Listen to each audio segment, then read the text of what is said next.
No čaute priatelia. No vyzerá to tak, že končíme pomaly. Každá pesnička má svoj začiatok a koniec. Aj táto naša farma. Takže dneska bude to tvrdé, lebo dneska to bude o kom? O Ibim Maigom. Takže teším sa. Ideme na to.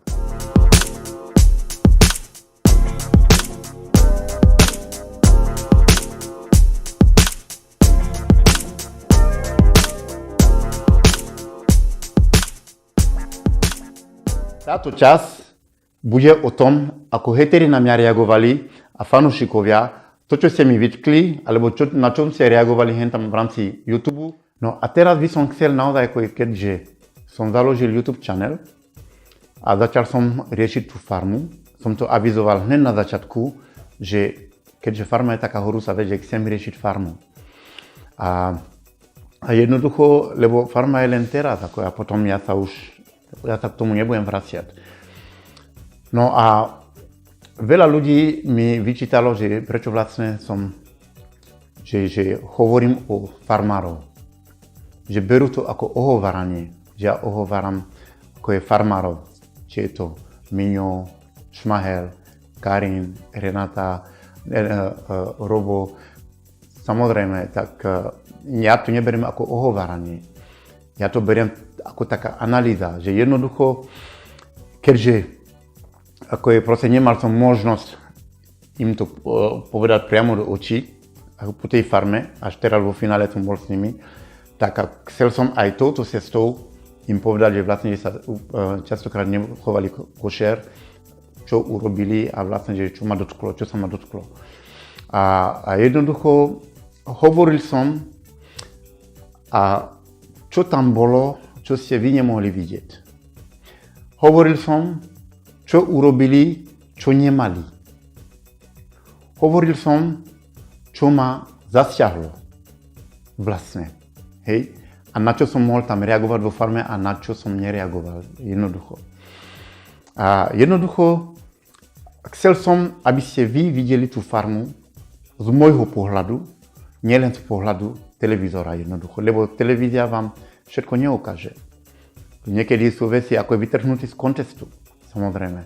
A vy tomu nebudete rozumieť, preto vlastne, že veľa fanúšikov Karina, alebo veľa fanúšikov Šmahela, alebo Miňo, ako je proste na mňa zautočili, hejteri na mňa zautočia stále, proste, že čo si to dovolujem, čo ako je ich kritizovať a tak ďalej, proste, že ja to neberiem ako kritika, ja to beriem ako tak vlastne, že ako dať veci na pravú mieru a naozaj tým, že nemám nič proti nimi, aj naďalej ich budem mať rád, len aby vedeli, že tieto veci boli a preto som sa choval, ako som choval, ako v prípade Miňa, keď som dal hlas Karin miesto Miňovi a to kvôli tomu, že vlastne Miňo urobil niečo, čo ma sklamalo a takto som to dal najavo, keď som išiel voliť jednoducho.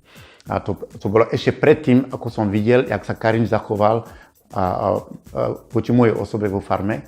A keď som videl, jak sa Karin zachoval na obrazovke, keby som to bol vedel, tak by som nedal hlas ani Miňovi, ani Karinke, tak by som nedal hlas nikomu tým pádom. Hej, lebo vtedy bol ako ten rozstrel medzi Miňo a Karin. Takže jednoducho proste, že by som chcel, ako je, hejteri, máte na to právo kritizovať ma, povedať mi vaše názory, ale jednu vec vám poviem. Ja všetko, čo poviem to v rámci slušnosti. Nenadávam nikomu, nie som agresívny a neponižujem nikoho. A to isté čakám od vás. Keď niekto ma bude ponižovať, nadávať alebo vulgárne veci na mojom YouTube channeli, okamžite to dám preč.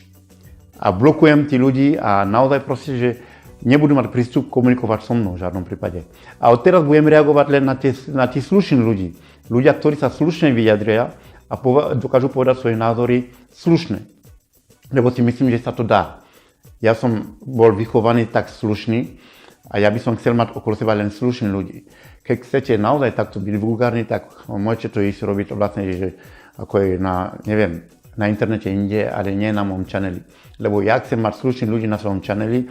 Farma je len takáto malinká kvapka do vody, čo sa týka témy, ktorí prídu na mojom channeli a iné dôležité témy prídu, ktoré sa vôbec nebude týkať farmu ani farmárov.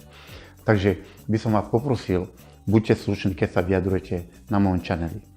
Všetko, čo sa vám nepáči, môžete to povedať a ja budem slušne na to reagovať. Ale ako náhle niekto bude agresívny a vulgárny a nadávky, tak to nepatrí na mojom channeli, okamžite to dám preč. A okrem toho, by som chcel vám povedať, že ja nemám proti vám nič. Nikde není napísané, že vás všetci ma musíte mať radi. Viete, ani Kristusa všetci nemali radi, ani pápeža nemal všetci radi. Ako ja neočakávam od vás, aby ste ma všetci mali radi. Samozrejme. A doma môže, to je to, čo som avizoval predtým, doma má rád, tak bude chodiť na mojom channeli a naozaj si budeme rozumieť a budeme si podávať informácie a budeme komunikovať. Ak doma nemá rád, tak niekto prepne, nech ide, ako je na Instakarinke, alebo nech ide Miňovi na Instagram, alebo nech ide Šmajlovi na Instagram. Nikto není povinný byť na mojom YouTube. Samozrejme. Ja vás všetky mám rád, aj napriek tomu, že ma nemáte radi, lebo ja hovorím, že zlí ľudia neexistujú. Existujú len hlúpi ľudia a nevychovaní. Keď niekto je hlúpy a nevychovaný, tak potom sa vulgárne a zle správa jednoducho. Samozrejme, ja vás chápem. Fandíte tomuto a tomuto a tomuto a neznesiete to, že vlastne, že ja som si dovolil povedať pravdu na tých ľudí. Či to chcete, alebo nie. Tak to všetko, čo som povedal na tých ľudí, je len pravda. Nemám dôvod preto nanášať špinu na tých ľudí. Ja nie som človek, ktorý ubližuje zámerne ľudí. Ja nechcem ich ubližovať. Len povedal som svoj názor, povedal som to, čo si myslím, že je pravda a povedal som to, čo bolo vo farme, čo ste vy nevideli. To je to, čo bolo. Jednoducho, odpuste mi, ale založil som si svoj YouTube preto, aby som komunikoval so svojimi fanúšikmi, s ľuďmi, ktorí ma chcú lepšie poznať, s ľuďmi, ktorí sa chcú lepšie poznať Afriku, moju mentalitu, morálne hodnoty, ktoré uznávam, ktorí chcú vedieť pozadie, ako je filmy, ktoré som natáčal, ktorí chcú vedieť vlastne, že aký názor mám o intolerancii, o migrácii a tak ďalej, ale nezaložil som tento YouTube pre farmu. Rozumiete? Takže vlastne, ak sa to týka, ak vy ste tu len pre farmu, farma končí týmto videom a ja sa k farme už nikdy nevráciam. Jednoducho. Takže toľko som vám chcel povedať a ešte raz prosím, buďme k sebe slušní. Ja si vás vážim a vy si vážite naopak aj mňa. A kto si ma nechce vážiť, tak nejde preč z môjho YouTube.